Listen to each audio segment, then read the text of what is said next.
Delphi investigation. Is Richard Allen, the man arrested for the Delphi murders, the same man captured on one of the victim's cell phones? ITMA's Richard Essex took the picture of Allen to state police for an explanation.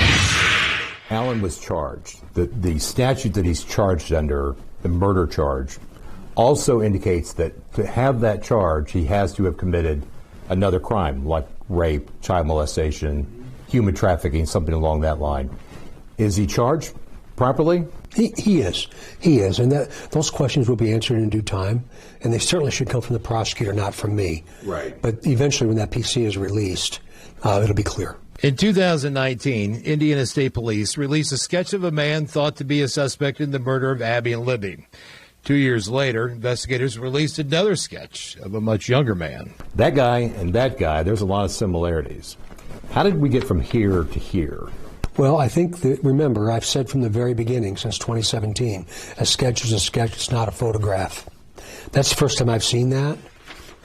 Really? Yeah. And I've also indicated over time that I think once we get to where we are today, we'll be able to look at the similarities of the two sketches and make a photograph, which will be Richard Allen. So I think there's a little bit of both, and I don't regret the strategy to do what we did. Since Allen's arrest, Indiana State Police have received more than 300 tips about this case. I asked Carter if they are looking for others. Is there somebody else out there? Right now, we've arrested Richard Allen, and that's what the courts have allowed us to do. We are going to be searching for anyone involved in this case until it's over. Mm-hmm.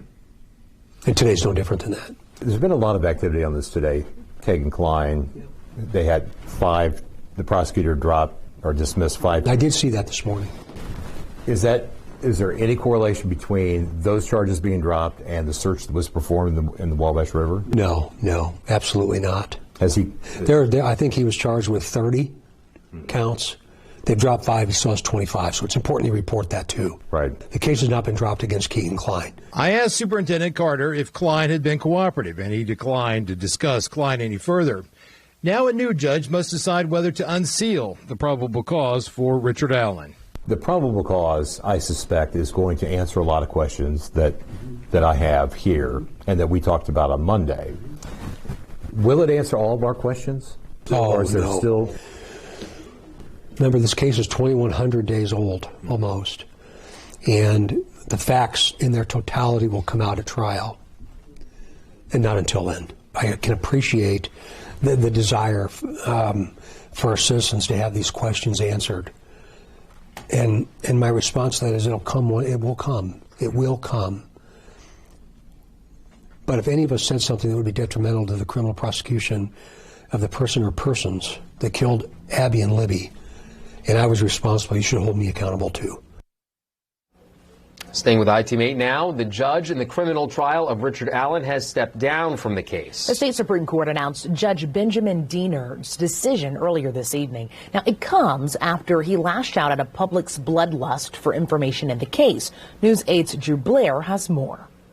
Richard Allen, who faces 2 counts of murder in the 2017 killings of Abby Williams and Libby German, has been in the White County Jail since shortly after his first court appearance last week.